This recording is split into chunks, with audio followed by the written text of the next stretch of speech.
the more you reveal your pain, the more people may want to hurt you. Although it does not always happen, it is common for some people to take pleasure in seeing you suffer, or even contribute to it happening or worsening. This behavior of sadism and envy, unfortunately, is present in many, and can indeed hinder your personal growth in various fields of life, be it at work, in a circle of friends, or even in the family.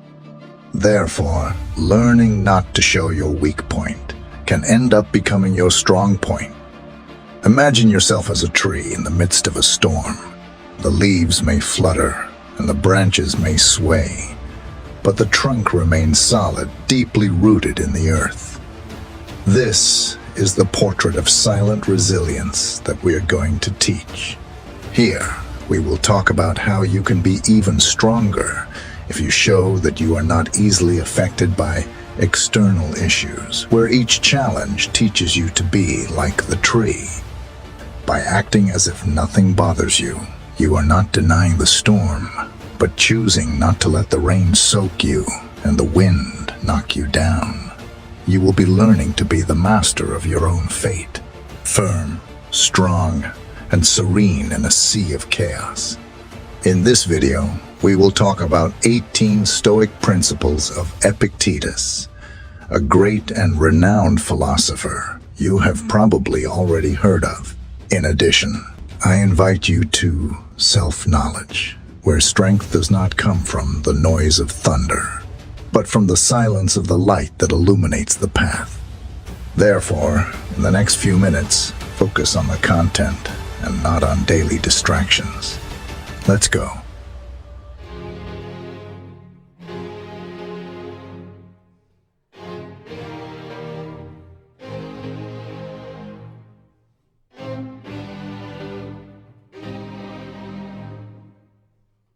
Principle number 1. Listen twice as much as you speak. Have you ever thought about why nature gave us 2 ears, but only 1 mouth? According to Epictetus, there is no error or coincidence in this, but rather a clear purpose behind this reality, not to fall in love with our voice as much as we are called to fall in love with the voice of others. It is by learning from others that we advance in life, not by repeating our own speech over and over again. So from today, start paying more attention to what people around you say and less to what you have been upholding until now. Principle number 2. Always expect the worst. One of the biggest causes of anxiety and its devastating consequences is believing that unfavorable circumstances are waiting for us in the future. We fear that our children will abandon their studies, that we will be fired from work, that our spouse will confess to us that they have been having an affair with someone else and ask us for a divorce, or that something else bad will happen to us, such as going bankrupt. The problem is that one day we fear one of these problems, and the next day another, and another. The path of life, in addition to reserving good and happy parts for us, also reserves a handful of problems that are inevitable. Therefore, we live in permanent stress, caused by different stimuli each day. And this is where Epictetus comes into the picture, since his proposal is as drastic as it is effective. He says, "Think that all these things you fear so much have already happened. So, what could be worse?" In this way, your spirit will develop coping strategies to move forward with your head held high. Principle number 3. Prepare to fail because it is the only way to progress. We do the impossible so that we are not considered fools. But Epictetus has another view on this. According to his philosophy, one of the best things that can happen to you is to be considered such, as this is the way for you to really improve professionally and personally as well. The Stoic philosopher reminds us that overcoming is not the product of a spontaneous reaction, but rather the result of a long path of trial and error. For it is through error that we can polish what distances us from excellence. Principle number 4. Be aware of the dangers of fortune. This wealth that we desire brings with it a stigma from which few people can free themselves. And it's not just about the people who will emerge from nowhere to benefit from our fortune, like by pretending a friendship they don't feel for us. Money has the ability to transform people, and not necessarily for the better. Once we are possessors of this highly coveted resource, we come to have something that until then we did not know we had. And it is from that moment that our spirit may begin to poison itself in the face of the loss of moral values. Principle number 5.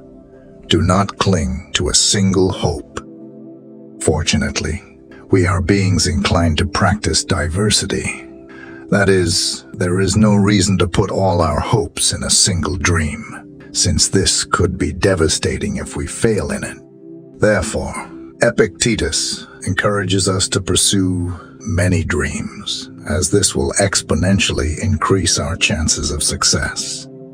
Principle number 6. Always remember that death is waiting at the end of the road. This is not advice that calls us to pessimism, but to be aware that death is the final destination of all our actions and especially our efforts. Once we have this in mind, perhaps we will start to evaluate to what extent it is worth spending 20 years of our limited life saving to pay for a house that, as much as it weighs on us, we will not be able to take with us wherever we go. Once death visits us, just as we carry in our bag those objects that we consider indispensable for our daily life, such as the phone, credit cards, and our toothbrush, it would greatly benefit us to carry a small notebook with these Stoic principles, because thanks to them, we will no longer see setbacks as misfortunes, nor life as eternal time we have at our disposal, but we will acquire a more realistic view of our existence and certainly make better use of our time of life. Principle number 7. True wealth lies in a contented spirit. Due to the Stoicism, Epictetus had his particular conception of happiness, and we can know it through one of his famous phrases. A wise man is one who does not fret over the things he does not have, but rejoices in those he does have. This reflection is more than a thought. It is advice to learn to stop feeling afflicted by those riches that are not yet part of our life.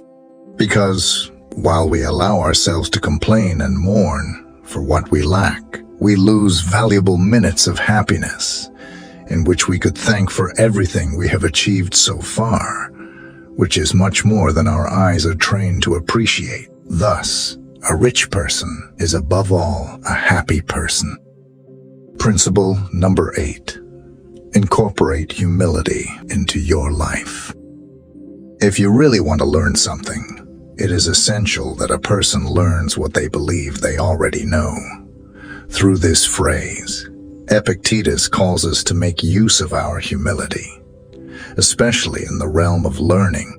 Going through life, boasting of the pride of knowledge, distances us more and more from the authentic knowledge that arises from the conviction that we are completely ignorant about what we intend to learn. In this way, we will look at everything through the eyes of a child, which harbor as much capacity for wonder as they do a desire to learn. Principle number 9. Guilt is synonymous with plague. Narrow-minded people blame others. Ordinary people blame themselves, but the wise see all guilt as foolishness. Thanks to this phrase from Epictetus, therapists nowadays have begun to approach guilt as a feeling to be eradicated from our lives. The only way to win the competition against guilt is to refuse to play with it. The problem is that it results in an easy path, since by blaming others or ourselves, we completely absolve ourselves of the responsibility to correct the mistake. Therefore, resorting to it is a temptation that is hard to escape. Only those people, driven by a firm determination to overcome, are capable of avoiding guilt and still manage to take responsibility for their actions. Principle number 10. Make alliances with winning people. It's curious how, when someone sneezes next to us, we immediately move away, invaded by the fear that they will infect us. However, we are not so cautious to avoid one of the most lethal contagions we are exposed to daily. Epictetus left us a wise piece of advice about this. Surround ourselves with people who make us want to give our best, because people's behavior greatly influences our state of mind. There are people who drain our energy and ruin our day, while others leave us full of joy and vigor.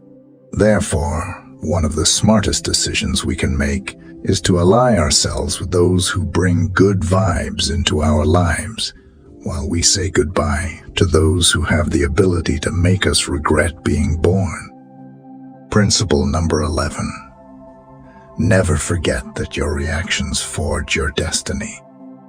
We should not take our reactions lightly, as they are definitely what mark our success or our failure. And Epictetus was very categorical about this. He taught us that we do not have the possibility to choose what happens, but how to manage it.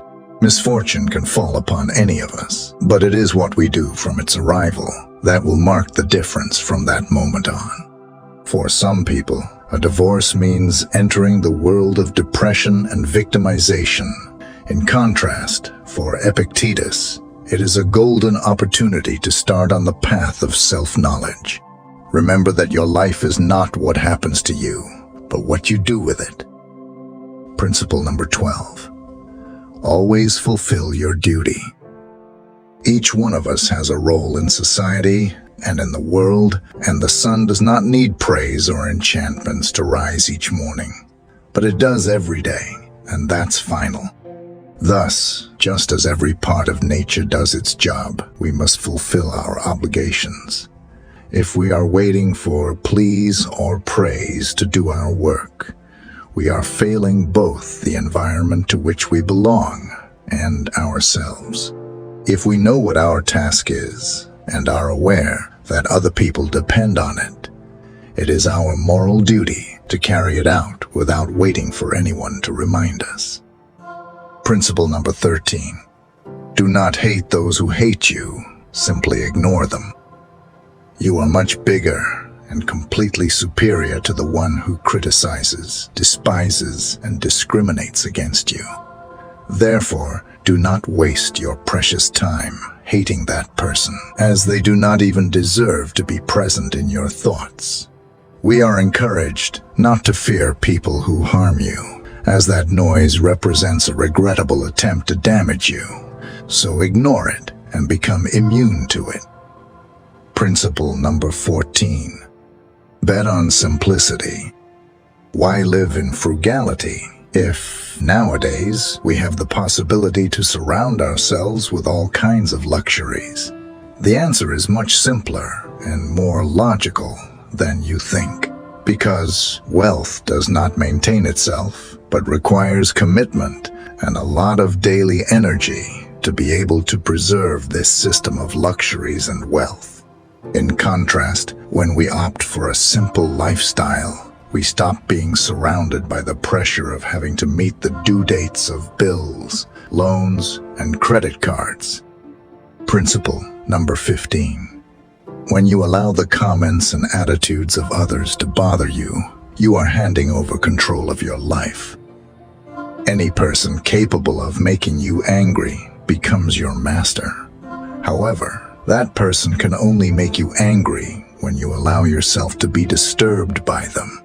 Epictetus makes us understand that there are many keys within us, and some lead us to happiness, while others lead us directly to emotional ruin. And it is precisely this last key that we hand over to those who make us angry. The The solution to this problem is to put up a barrier that prevents us from being affected by the attitudes of others. Because, definitely, each one is the owner of what they say and also of what they decide to listen to. Principle number 16. Friendship is above wealth. True wealth is genuine friends, as they will be there to support us if one day our material fortune dissipates. Therefore, dedicate yourself to cultivating true friendships, and you will be making a very profitable long-term investment. Principle number 17. Always extract the benefit from things. Whatever happens, it is up to you to take advantage of it or not. These were the words of Epictetus. As you can see, it is not about having the option to take the good out of adversity, but that doing so is our duty. As long as there is intelligence in you, there will be the ability to realize the advantages you can take from the situation that has struck you. Imagine that one day you arrive at work to find out you will be fired. Instead of despairing and accusing the universe of being against you, you have the option of venturing into that enterprise you dreamt of while fulfilling your work schedule alongside people you disliked. Therefore, always try to look for the positive in a situation, as this movement added up throughout your life will certainly take you further than just lamenting. Principle number 18. Stop worrying about what is out of your control. You are the owner of your opinion, but not your reputation. You have the desire and the zeal for the search, but you cannot control the amount of goods you have or success. Therefore, worrying and getting bitter about those things we cannot control is simply making the decision to waste time. According to Epictetus, we are called to cultivate those values that we have the possibility to change. But it is also our responsibility to let go of what is out of our control, and thus let fate take care of it. In addition to being incredibly useful for everyday life, Stoic principles are teachings that can help us navigate bad times with interest and resilience, as there is no place in their philosophy for fantasizing, but only for applying what is learned and moving forward. I hope you liked the video, and since you've made it to the end, share your ideas with us and write armored wisdom in the comments. If you're new to the channel, please subscribe. See you soon.